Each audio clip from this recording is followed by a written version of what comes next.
Hi everyone, welcome back to my channel. Happy New Year, yay! Nah, di video kali ini aku akan mereview sebuah produk dari brand lokal baru, The Good Chem. Nah, nama produknya itu Reapply Aqua Cica Hybrid UV Shield dengan SPF 50 PA++++. Oke, jadi produk Reapply Aqua Cica Hybrid UV Shield ini merupakan produk hybrid sunscreen karena menggunakan dua jenis UV filter, yaitu Inorganic Physical UV Filter dan Organic Chemical UV Filter. Nah, sama seperti di video-video review sunscreen sebelumnya, aku mau kasih tahu bahwa istilah physical sunscreen dengan cara kerjanya itu merupakan misinformation yang sudah tersebar luas sampai saat ini.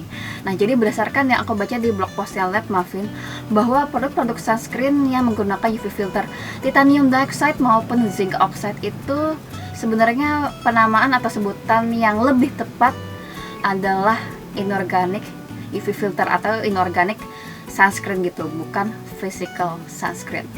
Kenapa?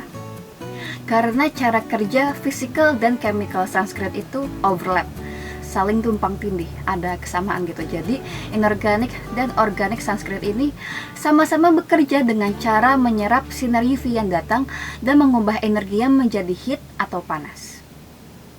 Nah, jadi inorganic physical sunscreen itu cara kerjanya dia menyerap sebagian besar sinar UV yang datang, sekitar 90-95%.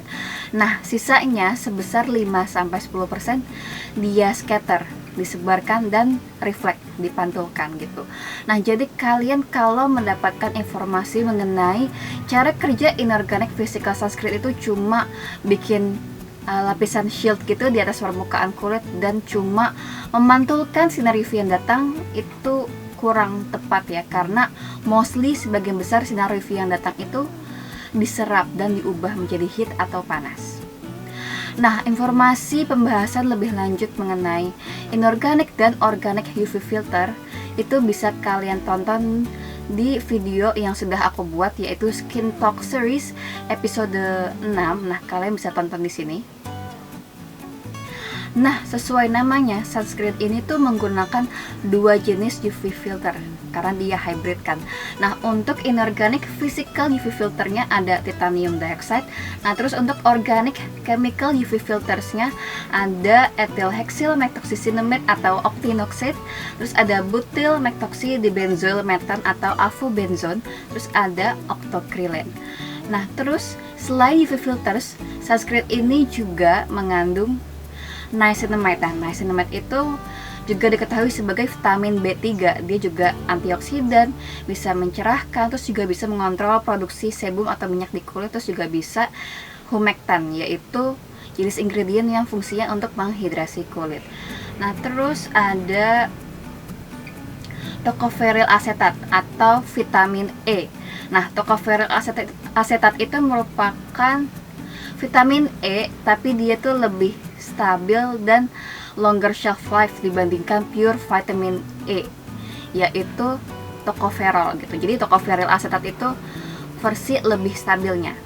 Nah, tapi si tocopherol asetat ini itu poorly absorbed gitu sama kulit kita. Jadi cara kerjanya itu tidak sehebat vitamin E versi purenya, yaitu tocopherol gitu. Nah, jadi tocopherol asetat itu juga antioksidan dan fungsinya itu untuk melembabkan kulit. Dia tuh oil base gitu ya. Nah, terus juga ada Centella asiatica extract, makanya nama produknya itu Cica. Nah, jadi seperti yang kalian ketahui, Centella asiatica extract itu antioksidan, terus dia juga merupakan anti-inflammatory, terus dia juga skin soothing gitu ya, meredakan, menenangkan kulit, terus dia juga merupakan humectant, yaitu jenis ingredient untuk menghidrasi kulit. Nah, terus juga ada Glycyrrhiza glabra licorice root extract. Nah, itu ingredients yang terkenal banget untuk mencerahkan kulit. Terus dia juga sebenarnya termasuk salah satu ingredients untuk mencerahkan yang side effect-nya tuh sedikit gitu ya. Terus dia juga ada anti-inflammatory, itu anti peradangan. Jadi kalian kalau yang kulitnya suka marah-marah, suka meradang, itu bisa pakai licorice extract. Terus dia juga merupakan antioksidan. Nah, terus juga ada Camellia resuscita matricaria flower extract, itu merupakan German chamomile gitu, bunga ya. Nah, dia itu merupakan skin soothing, bisa menenangkan kulit, bisa meredakan kemerahan. Terus juga ada anti peradangan, bisa membantu untuk menyembuhkan luka. Terus juga, dia juga antioksidan gitu. Nah, terus juga ada Rosmarinus officinalis rosemary leaf oil. Nah, seperti namanya leaf oil, jadi bunga ini tuh termasuk essential oil, unfortunately gitu. Jadi bagi kalian yang kulitnya sensitif terhadap essential oil, terutama rosemary flower leaf oil ini, kalian perlu hati-hati ya gitu. Kenapa? Karena sebagian besar essential oil itu sebenarnya merupakan fragrant plant oil gitu. Sebenarnya tujuan utamanya tuh untuk bikin wangi gitu, bukan memberikan manfaat untuk kulit gitu seperti yang kalian lihat di internet gitu. Tapi memang katanya sih si rosemary leaf oil ini manfaat untuk kulitnya adalah antioksidan dan antimikrobial gitu. Terus juga ada glycerin, yaitu salah satu jenis ingredient humectant untuk menghidrasi kulit. Terus juga ada polyglutamic acid. Nah, polyglutamic acid ini sebenarnya lumayan terkenal gitu untuk menghidrasi kulit gitu. Jadi nggak kalah hebat sama hyaluronic acid gitu. Nah, malah ada penelitian yang mengatakan bahwa sebenarnya dia tuh lebih baik, lebih keren, lebih pokoknya better dan hyaluronic acid gitu. Nah, terus juga ada sodium hyaluronate gitu. Nah, sodium hyaluronate itu merupakan versi lebih stabilnya dari hyaluronic acid gitu. Jadi tujuannya untuk menghidrasi kulit. Nah, terus juga ada sodium asetil hyaluronate. Nah, ini dikenal dengan nama super hyaluronic acid gitu. Kenapa namanya super? Karena dia hyaluronic acid juga, tapi dia itu bisa penetrate deeper ke dalam kulit kita gitu. Jadi kayak hyaluronic acid terus sodium hyaluronate itu cara kerjanya itu mereka di top layer di kulit kita gitu, di lapisan kulit atas. Sedangkan kalau sodium acetylated hyaluronate itu menghidrasi kulitnya tuh beneran bisa masuk ke dalam kulit kita gitu. Jadi lebih lembab, lebih menghidrasi gitulah kulit kita di bagian dalam gitu. Nah, terus sodium acetylated hyaluronate itu merupakan turunannya dari sodium hyaluronate. Maaf ya kalau agak-agak sains. Nah, terus sebenarnya ada nama lainnya, ada ingredients lain namanya hydroxy propyl trimonium hyaluronate. Pasti kalian mikir, oh ini juga bisa menghidrasi gitu, karena kan ada kayak kata-kata hyaluronate-nya gitu. Nah, tapi setelah aku search di internet, sebenarnya tujuan utamanya untuk film forming gitu. Jadi bikin kayak lapisan film di atas permukaan kulit gitu, supaya mencegah penguapan gitu dari kulit kita. Nah, terus ternyata sunscreen ini itu ada probiotik namanya Lactobacillus ferment-lysid gitu. Jadi dia merupakan probiotik dengan skin soothing dan anti-aging properties gitu. Jadi dia bisa meredakan, menenangkan kulit, terus dia juga mencegah penuaan gitu, kayak kerutan di wajah. Oke, jadi berdasarkan informasi yang aku dapatkan di official Instagramnya The Good Camp, jadi si Aqua Cica Hybrid UV Shield ini memiliki beberapa claims. Yang pertama, minimum white cast, terus lightweight and easy. Easy mungkinnya easy to apply kali ya. Nah, terus kita masuk ke bagian review. Pertama, aku harus bahas packagingnya dulu. Aku tuh terpukau sama packagingnya tuh warna hitam, tutupnya juga warna hitam. Nah, kenapa warna hitamnya tuh kayak memberikan kesan yang keren, misterius gitu. Padahal dia brand baru, kayak langsung apa ya, menonjol gitu warnanya. Pokoknya kalau warna hitam tuh pasti packagingnya dari The Good Camp gitu. Nah, terus aku juga suka sama font tulisannya dan kayak ada jarak-jarak gitu, kayak memberikan kesan estetik somehow menurut aku ya. Anyways, aku sebenarnya kaget karena dia ukurannya kecil banget loh, cuma 30 gram. Ya, 30 gram gitu. Jadi menurut aku ini akan cepat habis gitu, karena kan kita kalau pakai sunscreen kan harus reapply ya setiap 2-3 jam sekali gitu. Jadi bakal cepat habis sih gitu. Itu yang aku pikirin pertama kali sih, first impression. Nah, sekarang kita bahas mengenai produknya gitu.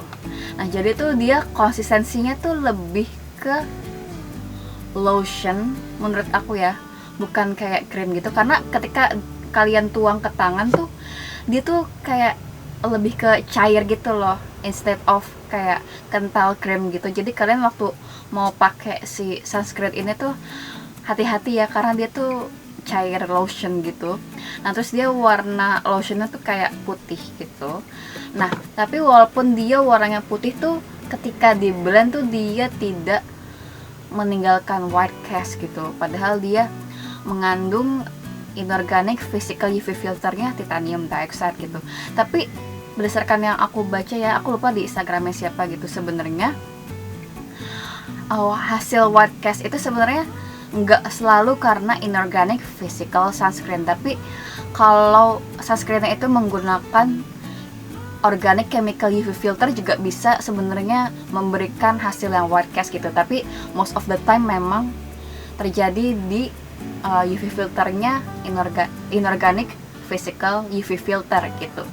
Nah terus ketika dia di blend, dia tuh terasa lembut gitu, mungkin karena dia mengandung beberapa ingredients yang jenisnya emollient gitu. Nah karena dia mengandung beberapa ingredients yang jenisnya emollient, jadi dia spreadability di kulit tuh bagus.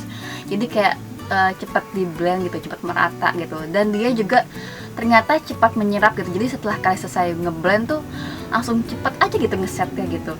Nah terus setelah dia ngeset di kulit tuh, menurut aku dia hasilnya lebih ke skin like finish. Dia hasilnya tuh di kulit aku ya, dia hasilnya tidak dewy, tidak satin, dan tidak matte gitu.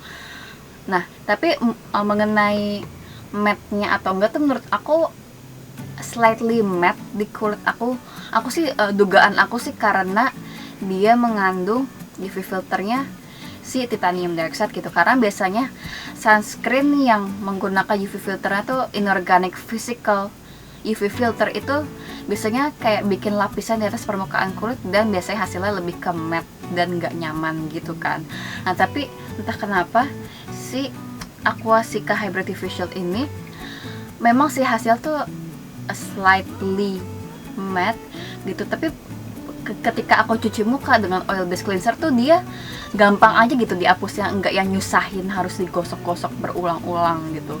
Mungkin juga karena dia hybrid kan, juga ada organic chemical UV filter gitu, jadi feels di kulit tuh kayak ringan, nyamannya tipikalnya organic chemical sunscreen gitu. I think that's a good idea sih sebenarnya, memproduksi hybrid sunscreen gitu, a balance of both inorganic and organic sunscreen gitu. Next, aku sebenarnya ada notes sih untuk review. Nah terus kan sunscreen itu oil based product ya gitu, tapi dia tuh di kulit aku tidak bikin terlihat greasy, dan dia juga nggak terasa greasy di kulit gitu. Jadi aku pakai seharian tuh termasuk aman gitu. Jadi kalian kalau misalnya bukan cuma di rumah sih, kalau kalian keluar rumah menggunakan masker, menurut aku dia aman dipakai gitu. Dan jenis kulit aku kan kombinasi ya, dan ada area yang berminyak gitu di sini, dan sini gitu. Jadi aku pakai seharian tuh slightly agak berminyak, tapi masih aman banget gitu, nggak yang berminyak banget gitu kalau kalian pakai sunscreen dari brand lain gitu. Jadi menurut aku ini worth it lah ya gitu, dan kualitasnya bagus untuk sebuah brand baru gitu yang memproduksi sunscreen gitu. Nah terus karena dia sunscreen itu kan oil based product ya, jadi setelah selesai di apply, walaupun hasil di kulit aku nggak terlihat, nggak terasa berminyak, tapi pas aku cek tangan aku yang aku pakai untuk mengaplikasikan sunscreennya, terlihat agak greasy gitu di tangan aku. Dan itu hal-hal yang sangat amat wajar gitu ketika kalian selesai pakai sunscreen itu. Jadi ya perlu diperhatikan lah ya gitu. Nah terus jujur ya, yang bikin aku kaget itu wanginya. Dia sih memang dia tidak mengandung fragrance essential oil whatsoever gitu, tapi karena dia tidak mengandung fragrance itulah ketika dipakai tuh wanginya aneh, honestly. Kayak wangi yang selesai diformulasi di lab, di pabrik gitu loh. Kayak aku nggak tahu gimana cara mendeskripsikannya, sebenarnya wanginya tuh nggak enak, tapi karena dia hasilnya bagus gitu di kulit aku, jadi aku ya anggap aja wanginya nggak ada ya gitu.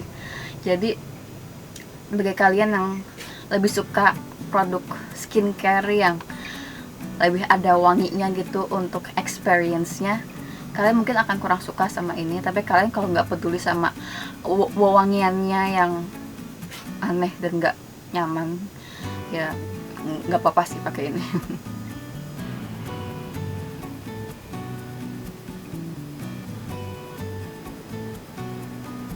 Aku nggak tahu apakah ini kelihatan di kamera, tapi aku sekarang kan lagi pakai si sunscreennya ini kan, dan kalau kena keringet ini tuh jadi kayak putih-putih, kayak white cast gitu campuran sama keringet. Ih,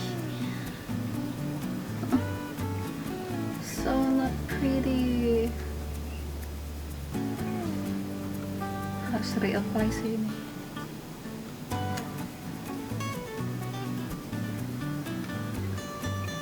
Kena hairline aku loh ini sunscreennya, white cast tuh kelihatan nggak sama kalian, kayak putih-putih gitu kan. Nah ini tuh white cast dari sunscreennya, kalau campur sama keringat pun jadi kayak gini.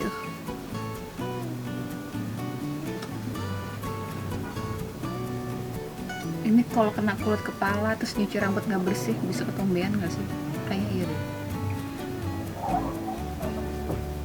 Oke, one thing that I forgot to mention, that ini pasti kalian pertanyakan juga, apakah sunscreen ini bikin perih ketika diaplikasikan di area sekitar mata? Karena kan kita juga harus pakai sunscreen di area sekitar mata, terutama di bagian kelopak mata nih, di bagian eyelid.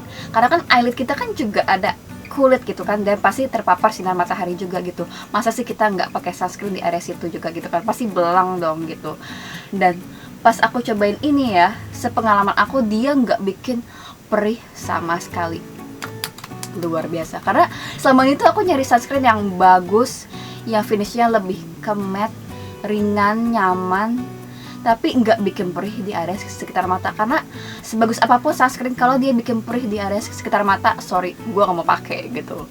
Dan karena dia nggak bikin perih, itulah menurut aku ini aman dipakai kalau misalnya kalian misalnya lagi olahraga, pokoknya yang kegiatan yang pasti kalian bakal keringetan gitu. Karena kan kita kalau keringetan pasti suka kena area mata gitu juga kan. Nah kalau misalnya kayak sunscreennya kayak melted gitu dan kena mata kalian gitu, keringetnya kena mata kalian, terus ternyata sunscreennya itu bikin perih mata kalian, kan kayak aduh, gue males banget pakai sunscreen ini. Jangankan reapply, mau pakai di bagian awal aja udah males gitu kan. Pasti kalian bakal jarang sentuh, bakal jarang pakai sunscreen yang bikin perih area mata kalian gitu. Nah untungnya sunscreen dari The Good Camp ini nggak bikin perih, say, pakai aja dia. Oke, segitu aja review aku mengenai sunscreennya The Good Camp. Nah, aku tuh udah cobain ini sekitar semingguan dan tidak ada reaksi negatif di kulit aku. Dia terasa nyaman banget dan aku yakin aku akan sering repurchase dia karena suka banget dan cocok banget di kulit aku.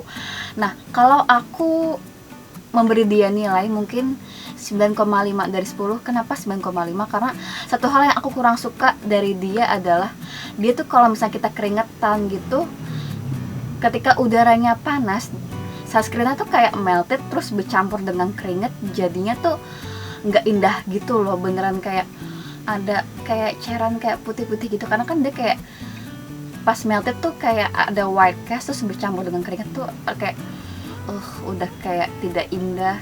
Kalau secara kasarnya kayak kotor, jorok gitu loh, karena kan kayak putih-putih gitu. Pokoknya nggak indah banget ya.